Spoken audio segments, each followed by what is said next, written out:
آج جو نئی ڈیولپمنٹ ہوئی ہے اس کے حوالے سے جو کینڈیڈیٹ ہیں مد مقابل ہیں شیخ صاحب کے، جو پنڈی بوائے کے نام سے راولپنڈی کا یہ حلقہ جانا جاتا ہے، تو اس میں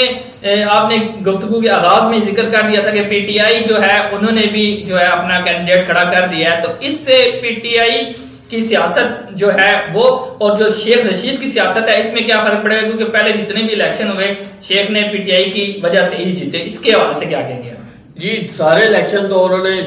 پی ٹی آئی کے بعد پی ٹی آئی جانے کے بعد نا، لیکن جانے کے بعد 2018 کا جو الیکشن تھا انہوں نے کنٹیسٹ کیا اور اس کے اندر اپنا بھی اور اپنے بھتیجے کو بھرپور طریقے سے انہوں نے۔ اب کیا ہوگا؟ اب مطلب اب اس کے بعد دیکھنا یہ ہے کہ جس طرح بھی کچھ عرصہ قبل شیر افضل مروت صاحب جو اس ٹائم پی ٹی آئی کے ایک سرگرم رکن اور رہنما کے طور پہ جو ہے سوشل میڈیا کے اوپر بھی ان کی روزانہ کے حساب سے جو ہے ان کی سٹیٹمنٹ آ رہی ہیں، انہوں نے سب سے پہلے جو انکشاف کیا تھا کہ ہم جو ہے شیخ صاحب کو حمایت نہیں کریں گے بلکہ ان کا مقابلہ کریں گے۔ اور آج پی ٹی آئی کے آفیشیل جو ٹکٹ ہولڈرز ہیں ان کا جو اعلان ہوا ہے، میں سمجھتا ہوں یہ شیر افضل مروت صاحب کی وہ پیشن گوئی جو انہوں نے کی تھی یا ان کی جو سٹیٹمنٹ تھی آج اس پر مہر ثابت ہو چکی ہے، اور وہ اس بات کے اندر حق بجانب ہے کہ پی ٹی آئی باضابطہ طور پہ اب شیخ صاحب پہ انحصار نہیں کرے گی بلکہ خود اپنے کینڈیڈیٹ کے ذریعے جو ہے وہ الیکشن لڑے گی۔ پی ٹی آئی کے جو اعجاز خان جہازی ہیں انہوں نے بھی اپنے ڈاکومنٹ جمع کروائے ہوئے تھے N56 سے شیخ کے مقابلے میں، لیکن انہیں ٹکٹ نہیں ملا۔ ٹکٹ جو ہے وہ مل گیا شہریار ریاض کو ملا ہے۔ تو شہریار ریاض کی کیا پوزیشن ہے؟ میرے خیال میں تو ان کی کوئی قربانیاں بھی نہیں ہیں، اس حوالے سے کیا کہیں گے آپ؟ شہریار ریاض جی جو جن کا کیریئر میں جو ہے وہ مسلم لیگ نون کا نام بھی شامل ہے اور وہ سرگرم رہنما کے طور پہ بڑے لڑے اور ان کے ٹکٹ کے اوپر الیکشن بھی لڑ چکے ہیں اور ایم پی اے باقاعدہ طور پہ وہ منتخب ہوئے، لیکن ان کی آپ نے قربانیوں کا ذکر کیا۔ 2018 میں ان کو ٹکٹ نہیں دیا گیا بلکہ ان کو جماعت کی ایک اہم ذمہ داری ضلعی صدر کے طور پہ ان کو جو ہے وہ مقرر کیا گیا، اور اس کے بنیاد پہ 2000 جو ابھی کا 23 کا الیکشن ہے ان کی انہی قربانیوں کو دیکھتے ہوئے رشید کو متاثر کریں گے؟ دیکھیں جی جو ووٹرز ہیں، ووٹرز تو ہمیشہ سے